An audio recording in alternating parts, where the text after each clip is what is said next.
gone and they can hear you once you click that audio button. Now they can hear you. Okay, and we start the music now? Okay. Just move it so they can hear you. This is from Margie Williamson. Welcome to Open Ended with Peggy Lee and Geoff with a G. Yes, you can sing along with us. We get a song for every guest. This is for our Margie. You can sing with us, Margie.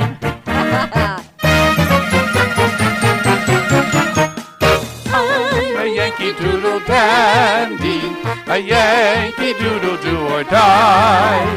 A real-life nephew of my Uncle Sam, born on the 4th of July. I got a Yankee Doodle sweetheart, she's my Yankee Doodle joy. Yankee Doodle went to London just to ride a pony. I am a Yankee Doodle boy. You're a grand old flag, you're a high-flying flag, and forever in peace May you wave. You're the emblem of the land I love, the home of the free and the brave. every heart Beats true for the red, white, and blue, where there's never a boast or brag. And may old acquaintance be forgot. Keep your eye on the grand old flag. Welcome to Open Ended with Peggy Lee and Geoff with a G. Yes, and we have today my good friend, a sweet, wonderful lady, Miss Margie Williamson. So let's hear it for our wonderful Margie, who is a veteran. And when we brought her in, it's like, where do we start? Do we start from her early days or we start from her veteran days? So let's just see where she wants to start. It's her life story. So when did you decide you wanted to go into the military? You can share with us how that all came about. Well, like I had said, I grew up in foster homes on the East Coast. And so when I got ready to graduate from high school, I kind of thought, well, what am I going to do with my career? And I started looking at some options, and I thought the military. And I thought, well, if I did the foster home care most of my life, I could do the military. So I went ahead and I took all the paperwork that I needed to do, the test, and all the stuff you had to do at the MEP station. And I ended up getting almost ready to sign. And then I got the fearful call that the foster parent that I'd grown up the most with, that lived here in Missouri, passed away. So I stopped everything that I was going to do and came out to Missouri. And That's how you ended up in Missouri? That's how I ended up in Missouri. Okay. Well, you know what? Now I think we do have to go back. I want to know more because I don't know all the story. So you were first brought up, you were born where? In Gary, Indiana. Gary, Indiana. You know, that's very famous. From where? The Music Man. Yeah. Gary, Indiana, right? Okay, so Gary, Indiana, and how many years were you there? Probably just my birth. Oh, okay. From what I know, my dad was in the Air Force, and they moved a lot. Oh, okay. So I was there, and the other sister was born in Baltimore, Maryland, and I had a sister born in Ohio, Oh, my word. and okay. one in Florida, Oh, my a brother. Okay. So, like I said, I've been all around as far as where the parents had the children. Yes, yes, yes. And then where did you go after Gary?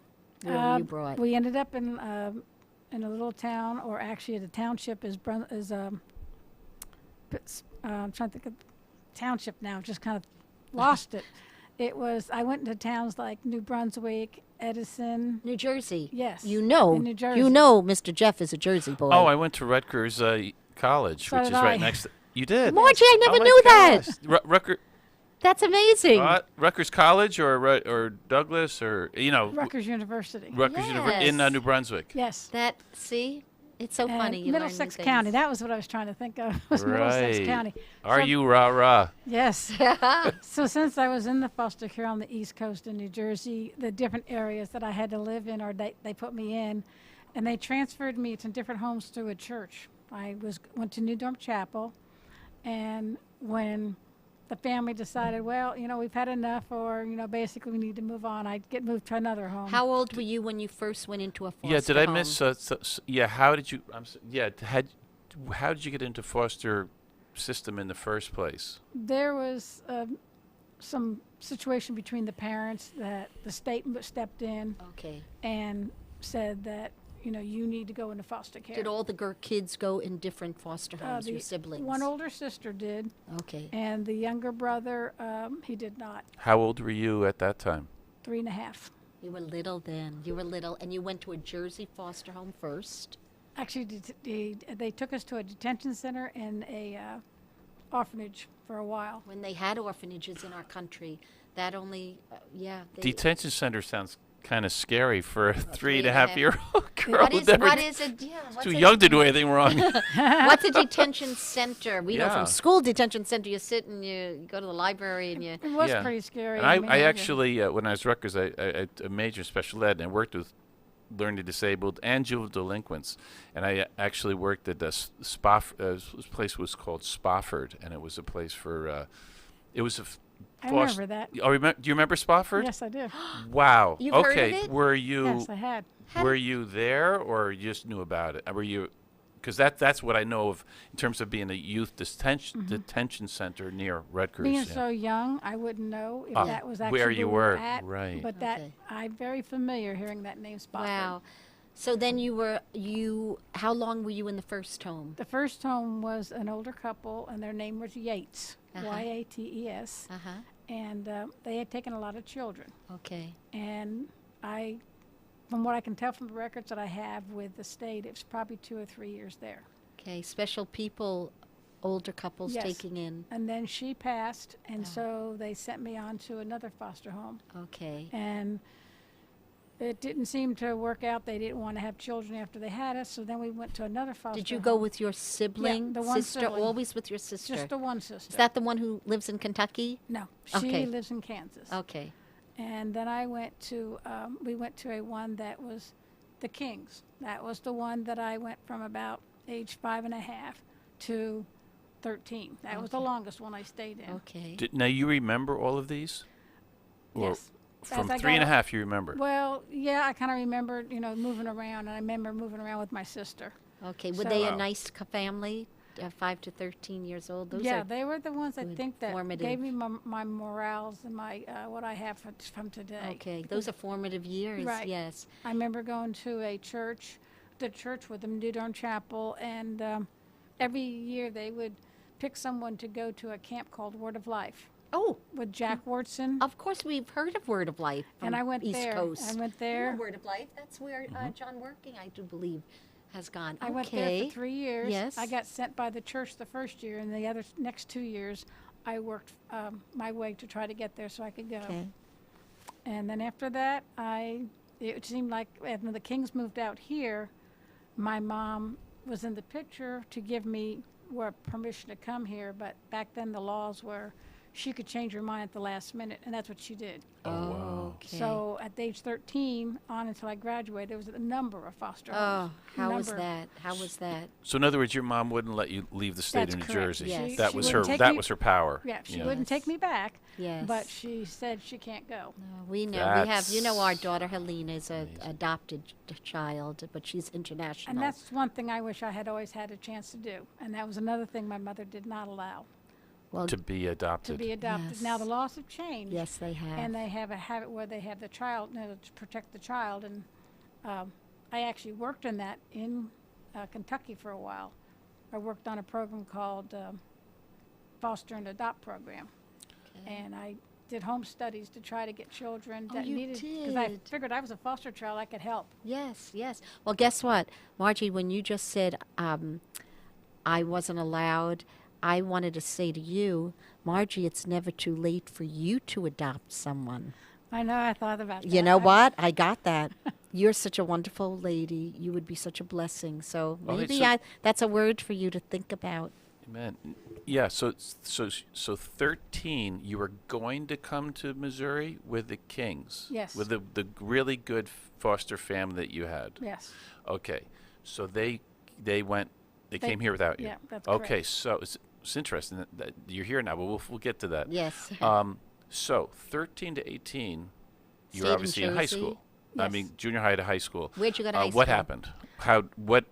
That Because seemed to be- those they are the obviously rapid they'll be years. clear Yeah, memories for you. They are the rapid years where I remember, for what reason it was, I went into many foster homes, 5 to 6 different foster homes. And basically to this day, you have no idea why you were moved around it so much. No, it's just the family decided they didn't want you in raise their home. They children. could call a state up and you were moved. Did So it you- happened. That's what would happen. You would go in a home, the family would decide they're done, Yep, and they'd send you back. that's correct. So how did that? I mean, that's now you realize that was happening at that point, I suppose. Correct. Now, were you in homes with multiple foster kids, or? No, I was always, by that time, the last home that I was with my sister was the Kings. Were you always with your sister? No. Oh, so you got separated at the- 13? Yeah, at the Kings, she Okay. decided that she knew better, and they pretty much had her removed, and she went on different places. Okay. And so now I didn't have my sister, Oh, and the Kings were moving, and then all the change between 13 and actually turned Yes. 18, I got to thinking, well, I used to say, if my own mother didn't love me, how can someone else love me? oh. So I thought, they talked about it in school, the high schools, different programs I went, about the military. And I thought if I could do foster home care, I could do military. Yes, you could. So I was to go right after I graduated from high school. But I told you the foster parent that lived here Yes, in Missouri, I okay. came out here for that funeral. Okay. And the son, which is, they only had one son, he came and they found him in Germany because that's where he was stationed at. Okay. And we both came back for the funeral, and then I decided to stay with her. That's the King's family. Mrs. King, yes. And Okay. it was her that I kind of stayed with after the son went back to Germany. And the more I thought about it while I was here working, I thought, well, I'll go back and I'll check out the military. And I did, and I did it in 1984. Okay, now, had you already gone to Rutgers by then? Yes, And what did you major in? in psychology. Of course you did. So, I of mean, course you did. Rutgers is not the easiest school to get into. I mean, you must have been pretty smart. Considering what you had been through, to get into Rutgers and. I think after- Jeff's saying he's smart too because he went to Yeah, I don't Rutgers. want to be. Yeah, doesn't it's. wanna- I know. I mean, Princeton. They love to put us down at Columbia, but it was a good school. But it's interesting. Were you always a good student? I mean, I worked really hard at it. Yes. I always knew, like going through my years, that I had to work harder than everybody else, and it wasn't until I got in college that they tested me and found out I was dyslexic. So, But your hard work ethic yeah, I worked really covered hard. it up. why did they test you? Because I had a teacher tell me one time when I was writing something how terrible it was written, and I kind of thought, nobody ever caught that before, and it's like, did they just pass me on? So I went to the teacher and I asked her, and then they decided to go through voc rehab Okay. and have me tested. Well, a lot of dyslexic people are like major people excelling because they have had to overcome, especially before you knew what you had. You knew you had to go that extra, like when we saw Michael Jordan, always tactics. Try this, try that to make it happen. Did your So- teacher address it in a nice way? 'Cause- Oh, wow. gee. And see, that's How'd you know interesting. that? Your your intestinal fortitude that you would actually, just another hurdle on top of all the other innumerable hurdles that you were trying to clear at that point. You're like a freshman in college at that point? Yes. Yeah. It wasn't English composition, was it? Yes. Yeah, because that's the that's course. when- And it was actually, I enjoyed English composition. I felt like it was surprisingly, at least when I was there, it was surprisingly, I thought a very good course. It was just really helping you to improve your writing skills that every freshman had to take. We all had to take it. But yes. I felt like the teacher was really nice. It was a big, What teacher did you have? Maybe he had that teacher. Yeah, yeah. Oh, I can't remember her Okay. name. But that's really I just honestly remember the red marks all the way down through my paper. because I had come up through a very good school system where you literally the public school system in my town was considered better than the Catholic schools. So I went through Catholic school in New York, Yeah. and they were considered better than the public schools at that time. I was in You know, a Ramsey, lot of them. New Jersey. I grew up, and it was just at really good public schools. And my parents were very, very highly educated, so there were certain things that were kind of like easier to attain because of the what is it, aptitude and what are the ingredients to being a good student, aptitude and whatever it was, and.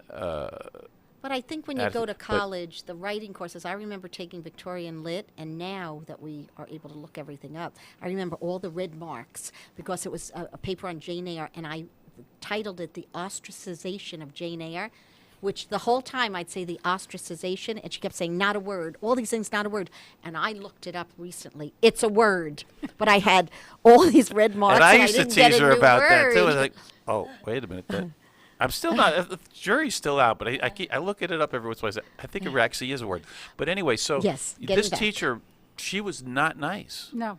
And so what made you What made you so you on your own went to get tested, or she suggested it? Well, I picked up to go with the military, to go with the testing, to find out actually what was wrong, and then that's when they found it was dyslexic. Now, 'Cause I didn't knowing want to that, be labeled anymore. I remember being labeled yes. through all my years in the younger years, because the state car would show up, and that had the symbol on it. Now they don't have a state car. What's the with symbol? What- State symbol. F- New Jersey state symbol. when on you the would get state picked car. up to be moved to another home. Home, or if they did a visit at the school or something. Okay. So that was like the horror. That was like, oh no, not Oh, yeah. again. Children can be the worst.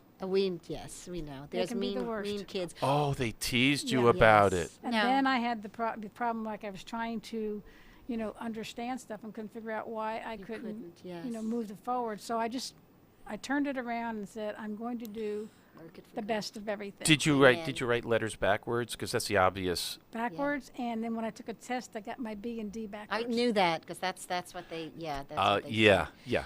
So So then- that was the obvious. So then, okay, after that, and you knew, I moved to Missouri. you had more of a perseverance, a pursuit yeah, to obviously. excel. To excel. And were you always a nice girl? Like since I've known you, you've been so nice. Has that always been who you were, to fight with kindness and be Right. gracious and and what was your kind? major at Rutgers? I Psychology. was starting with psychology. Psychology, and you Yes. finished with psych. And I came to Missouri and finished it up with a psychology And where Okay. was that? in Avila College. And What's it called? Avila, Avila. Yes, I've It's seen in the South ads. Kansas City. When I went, it was Avila College. And Okay. now it had advanced so much because Yeah. it was under the Sisters of St. Joseph in St. Louis. Okay. And now it's a university. Yes, I see the ads every time I go back and forth. Okay, My so mother went to St. Joseph's knew College that, for Women yes. in Brooklyn. That is now St. Joseph's Okay. yes. College. And then I went to UMKC and I ended up getting a master's in psychology, sociology. That's all the way through. And then I got my nursing. I did not know. See, you Okay. have people on that you think you know. Okay, so Was tell us this about the all- military. Yeah, was this all before all of this was before military, or there was? All the college stuff was before military. Okay, And then when I get interesting. in, other than the nursing, I am deployed and over at Panama. for Okay, Just time Cause. out. Yep. Why, back. with you got all these credentials? I mean, you obviously could have been. You could have been a nurse. You could have been a social worker. You could have been counselor. Why did you just, after all that, and I don't know how you paid for it. I mean, was it because I mean the people go to the military to get this stuff paid for. You've went through this. You're like this foster kid Excelling now. tossed around from here to there, told you, oh, you're stupid, you're dyslexic, whatever, and then you just, nothing stops you. Maybe they didn't say you're stupid, they just said you were dyslexic. And Oh, no, they said I was stupid. He knows. yeah, brutalized, picked on. Again, I'm thinking about the intestinal fortitude. I mean, what Made you go made into the motivated military you, then. and then again, why would you go into the military when you don't even have to at that point? Because you have credentials that you could get a good job I at. might have pushed forward to accomplish all these goals, Yes. but the self-esteem was way down. Okay. So what I could see in my path in front of me was the military. It had structure. I thought it definitely had places that I could actually move up. I never became an officer because I didn't think I was good enough. Even though I excelled in everything, Yes. I stayed enlisted. Okay. And while I was in the military, they paid for my nursing. Right, because you Okay. could have gone into OTC right off the bat, couldn't you? Because you Yes, had I had a college degree. and you had a master's. Yeah. I had a master's. Got that after. I Oh. got the baccalaureate, the associate and the baccalaureate first, Uh huh. and then when I had got in and got the master's and then got the nursing. So the first Through deployment. the service. I Your got it. first Okay. deployment was where? Tell us about that. First deployment was in. Let's see, which one was it? It would have been in Panama. Okay. And how long were you there? That's when I met Colin Powell. Oh, tell us about Colin Powell. I Yes. met him too. He is an awesome man. He Yes. started enlisted, and when we knew he was coming to our base, I kind of thought, I'll see if I can at least get close enough to see him and get a picture with him, and I did, sure enough. Okay. Very nice man to talk with. Right. Me too. And Yeah. Go ahead. he was actually on the front of the Time magazine, and he actually signed that for me. So, what was he the commander of the chief's military, or is he Secretary of State? What I was was it? the Secretary of State at that time. At that Wow. point? And Dick Cheney came along, was with him. Oh wow. I remember meeting Dick Cheney also. And this was at what base? It's just in Panama. Oh, Panama. Wow. Because I met him at the St. Regis Hotel, and I had a conversation with him about. He was about to give a speech. He was. I think he may have still been Secretary of State. It was, anyways, it was around it was around the early Bush years. We talked about junior high school, or no, high school ROTC. Now, he was pushing for it in New York, and he said because so many of these inner city kids, they don't have a daddy, and the sergeant in the ROTC will become their dad. And discipline, the But discipline they need. the city teachers association, they fought against him. They fought against him because they said it was racist to think that all these kids, they just needed to be thrown into the military, like they weren't good enough for, and he's like, oh my gosh, I'm trying to help them have an alternative to help. Again, like you said, exactly what you're talking about, the self-esteem, having a dad, having a structure, and it was very frustrating for him. But it was such a nice conversation. I was nobody really, but it was so amazing, and what a considerate man. And he had actually grown up in New York City. But anyway, so that's my Colin Powell story. So you did that. You were in Panama for how many years? For just cause. Okay, and then where did you go from there? Came back and we went to Belize and Ecuador. Oh my goodness. These were just like medical missions that Yes, we did. yes. Costa Rica. And then when I came back, went back into reserves or National Guard and went to Desert Storm. I volunteered for that one. Okay. Wow. How was that? And what was that like? It was, obviously it was very quick and it was like just really fast. 1991, It just right? seemed like, yes, you were Yes. there and then you were like, that's when Mrs. King died. And so they did let me come back Okay, into country. I see. But I didn't go back because it was over by that time. Yes. I mean, it wasn't very long, How long were you there? probably about 4 months. It's okay. So you were there for Good part of it. Yeah. Were you a nurse? I went as a medic is Okay. what I did. Okay. So I went as a senior medic, and then I come back, and that's when I finish up the degree. Got everything as far as my master's. Got the nursing. It's already been done with the military, and I am in a unit out of Springfield. It was called Company F, and then I went to the MASH unit out of Kansas City. Where'd you go?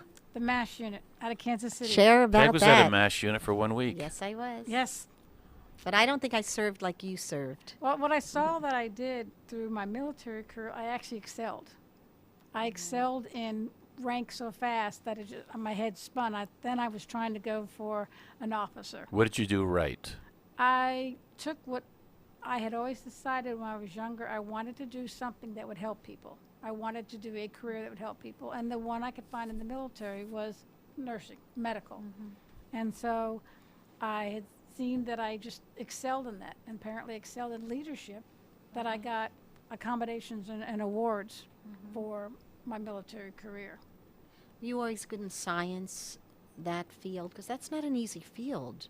No, The it's- medical field. no. Not everyone has a brain for that. But I had to take anatomy and physiology I know, twice. Helena, our daughter is in a bio major, and that's not easy. No. Not everyone, you can have a passion for it, but you have to also have a brain to be able to finish through, and obviously you were able to. Well, I remember when I was doing the nursing program, that's when the dyslexic hit again.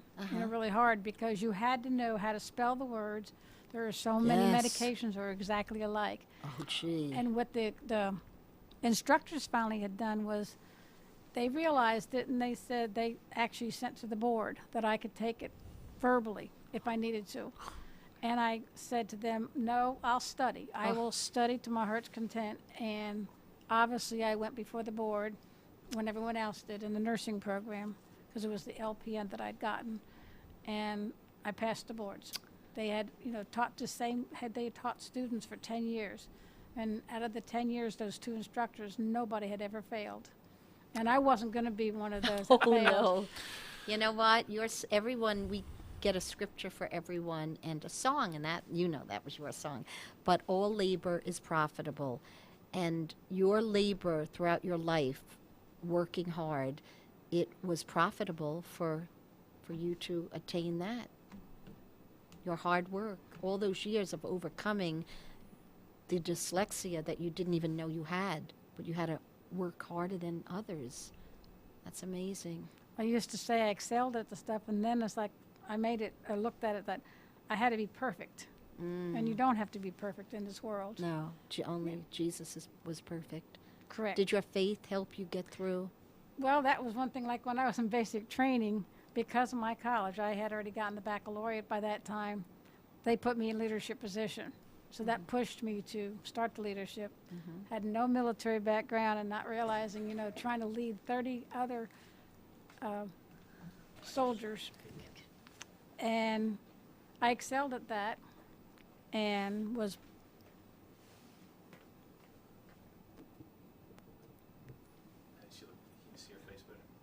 Oh, yes, we have to see Margie's face. There's our Margie. Geoff just discovered that.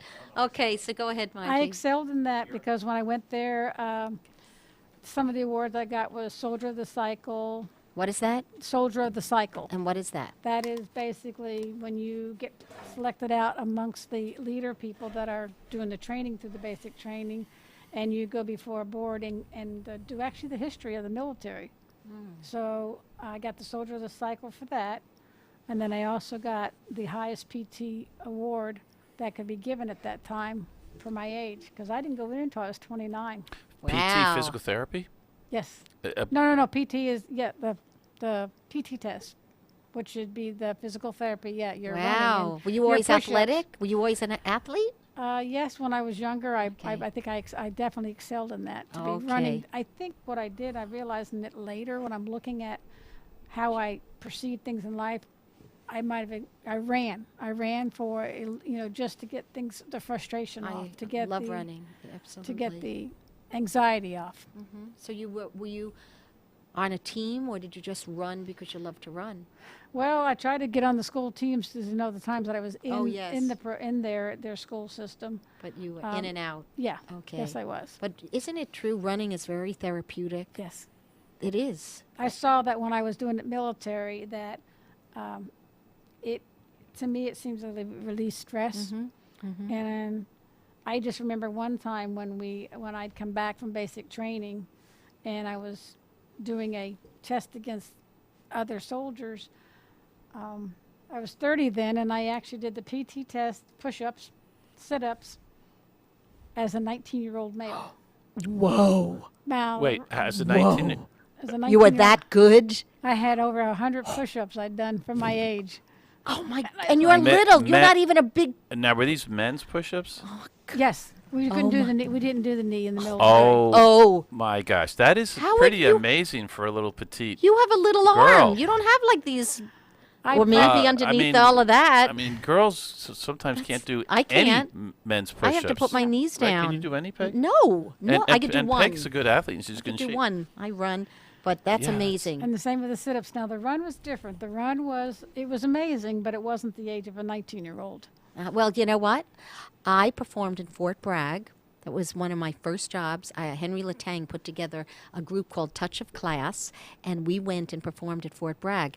And you know the mile run, and with one of the girls became a Rockette after, but we were dancers and singers, and we did that. We did that obstacle course Why? with the guys.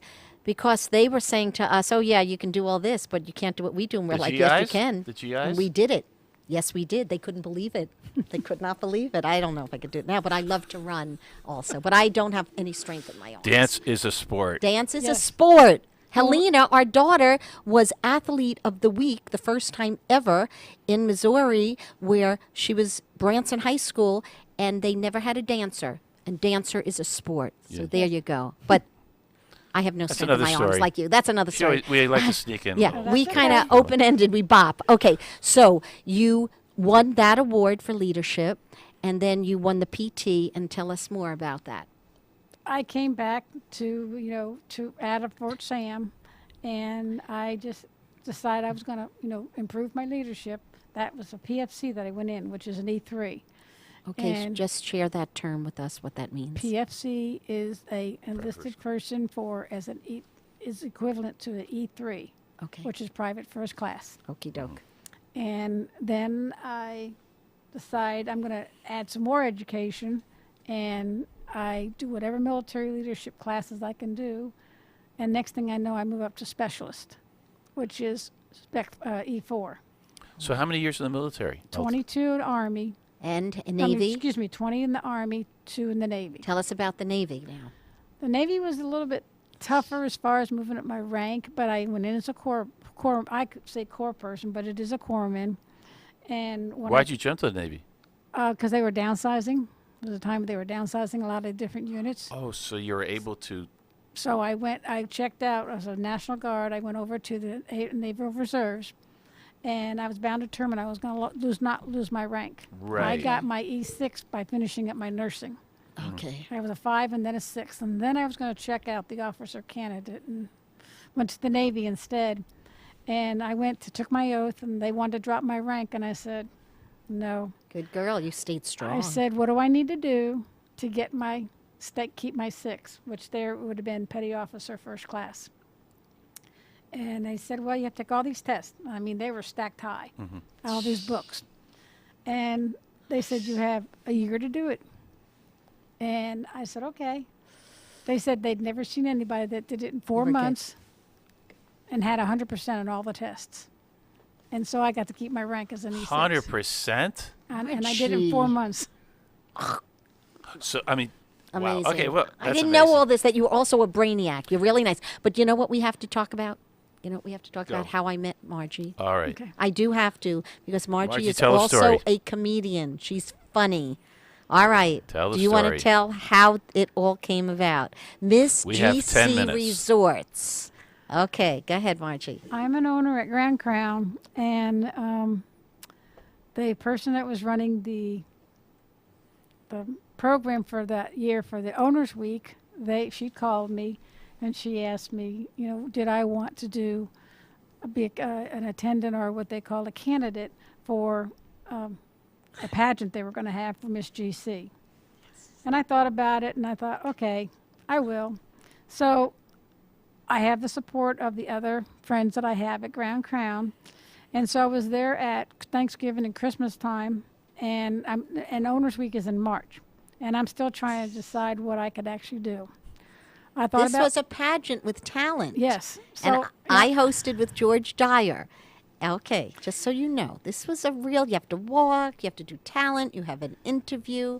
Okay. So I practiced, what I wanted. I thought in my head what I wanted to do. And on Thanksgiving when I was there, because I was going to play the bells, because I play that at my church.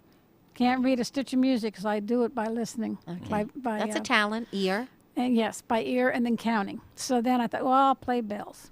So then next thing I thought, so I went with some friends on Black Friday, right after Thanksgiving that year. And we're in the toy section. And I kept thinking of different things I wanted to do. And I go along and I push all these buttons for sound on different things. And there's just, I can't remember which Disney program he was with. But anyway, I clicked it and he did that rooster sound. And I said, that's it. That's it. I'm going to be a chicken and I'm going to do some jokes. And next thing I know, that's exactly what I practiced. And I practiced and I practiced. And I had my friend Sherry and the other people at Grand Crown, Brendan, all of them that were supporting behind me. And I had a costume that was made by Sherry. She was a chicken. We should have brought the costume to show you, but just think about Margie in the chicken costume. Yes. So I get on the stage, actually we practiced, and I practiced in front of the judges the night before. We did the night before in front of the judges, and I did perfect. I did my jokes, and I actually, to remember the sayings or the jokes that they were, I put them on paper, and then I put feathers on the back side to make them look like they were feathers. And then I'd be I threw them all around. And I had emu eggs that I actually dropped as my babies. Yes. She was very funny. She was very funny. So we get rated that night, the night before. Then the rest is basically we practiced on the Sunday and the Monday. And Monday we were practicing, like Peggy said, to walk. And that's when we actually got to meet Peggy. And the first time I met her and they mentioned MASH, I was like, wow. And I knew exactly where she was on that show when she was Radar's girlfriend. Her 1 week. Yes. In the military as a nurse. Thank you for your but service. Not 22 years like Margie. That's okay. She just, her personality, it seemed like it clicked. Basically I knew that, I wanted to get more to know about Peggy and be her friend. And so I'm practicing through the pageant, do the questions and, sometimes getting caught, like a question with not knowing, what to answer, because I was the first person on everything we had to do because I was the shortest one in that whole group. Now, how does it feel at this point in your life? Now that when you really think about it, that you spent all your life jumping these hurdles. And you're a pageant girl, and you played a chicken. And you were ready to go for the commission. She put 1 week in, and she's a lieutenant. How does that make you? What is what's your gut feeling for that? Well, it was a fake I think lieutenant. Somewhere between my time in the military, I changed it to being that I was proud. I was proud to be going over and serving my country. Mm-hmm. I was proud that I could be able to take what knowledge I had, and the last deployment, which was Iraq, to actually make sure that I had everything ready for those soldiers when we went over there. And I can honestly say that I'm proud that we went over with 182 and we came back with 182. Were there tough times through there? Yes, there was. Mm-hmm. What was your high point and low point while you were there? Yes. The high point was, the lowest point was, trying to tell my commander on one medic that shouldn't go before we left the States. Because the person was not? He was not medically ready because he'd gone to Desert Storm, and he'd gotten the West Nile virus, which he had some neurological problems. And I tried to explain that to the commander, and he just didn't want to hear it. And when you get deployed, the medic's about as high as going with the commander. They're supposed to work side by side. Yes. But he chose not to in any way. The medic went over there, and I was supposed to be a person that stayed in the green zone. Mm-hmm. And the minute he hit ground, 3 weeks later, he's out of the country. Okay. And so then I stepped in, and I was out in the field. Oh, because he couldn't handle it? Couldn't handle it? He had neurological problems. Yes. And so he was having seizures and stuff. Oh, my gosh. And he should have never been over in country. And once you get into a country in a war, you cannot replace anybody. So I stepped in as from the chief medic to a medic on any platoon that needed me. Wow. And that's when I started traveling. Oh, and going out on the medrets. And I believe my highest, so that was kind of a low point because the commander didn't work with me and it made it tough. The high point was knowing that I did what I needed to do to make sure every soldier, even though I had to get, strict real times, to the other medics and say, you need to get your soldiers, if something happens to them, write it down. Make sure, because if you don't have it written down, it didn't happen. Okay, why don't you look at our audience and give them a word to the wise? What just is the most important thing that you have not been able to say you'd like to say as an encouragement or a statement? The encouragement, besides having God on my side the whole time with my military career, I would say that you could do anything that you want to do. You set your mind to it, you can do it. And what would you like to ask Peggy before? I was not a chicken in the pageant, but I don't think I made everyone laugh the way Margie made everyone laugh. So what would you like to ask her? Oh boy. Oh my, that's a. He loves putting us say on to the her. spot. Or Ask what you'd her like or- to say to me. What I'd like to say to her, to both of you, basically, I am so honored to have you and call you my friend. We are honored to have you, Margie. And Margie is a supportive friend, and I'm going to show you what she brought from me, and I know Geoff's going to try to take it. Her friend makes Thank these you. beautiful, beautiful masks. And it's Sherry, correct? Correct. Her friend Sherry, and she brought me an American Wow, flag that's one. cool. And Read, that's read what it says, because they can't really read it. Margie, would you read what it says here? It says she has the I same have one. the same one. Okay, it says service, it says brave, it says U.S. Army, it says courage. Take courage. Take courage. Protect. Liberty. Liberty. Oh, yes.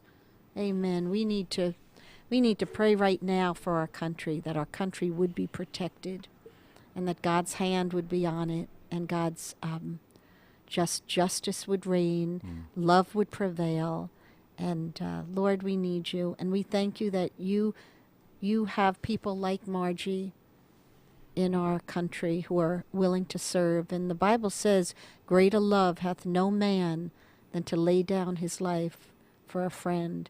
And that's what our military has done. It has been Veterans Week here in Branson. We just finished amazing. We had amazing shows. We had amazing parades. We were able to just really honor our vets. And right now, we just say thank you to all of you out there who have served our country and are still serving our country. And we're Amen. just blessed to have Miss Margie of Ms. GC Resorts and our military woman here who has served our country in What's your every way. final parting word? God bless all the soldiers and the Yes. families of those who are still serving And those who are hurting too. and those who are hurting. Because, there could be wounds that you can see physically, but there's also wounds that you cannot see. Mhm. Just make sure that you're there for those who actually need it, those disabilities that you can't see. Yes, yes, honey. Do you want to give us one last parting? We have one. Well, I 30 just seconds. it's very touching to me when I talk to people with stories that are just seem like so. The struggles that you went through growing up, I just cannot believe what you were able to accomplish in your life, and I'm very thankful for what God the ability for human compensation and overcompensation for things that we go through, and I just give God the glory, and I thank you for your efforts, and Yes. you've been an amazing light, and you continue to be so, and I just thank you. Yes. Thank you for joining us today, Margie. Yes. Thank you for Overcome having by me. the blood of the Lamb and the word of our testimony. So, goodbye, everyone. Goodbye God bless you, and we pray God's comfort to all And thanks of those to out Bill there. and Pam Whining, Matt Pearson. Jim, who's Bill? Did I say Bill? Bill, yeah. Did I really say Bill? Hello, Bill, wherever you are. Hello, Bill. Thank you, Matt. Thank you, Jim Jim. Whining. Bye, Bill. Met him on a Monday and my heart stood still. Do run, run, run, and do run, run. Somebody told me that his name was Bill. Do run, run, run, do run. This is for Bill, wherever But you it are. was really Jim. Why did I say Bill? All right, God bless you. I'm not a good writer. Bye-bye. Blessings. Bye-bye. God bless you all. Okay, here we go. Thank you, Miss Stop Margie.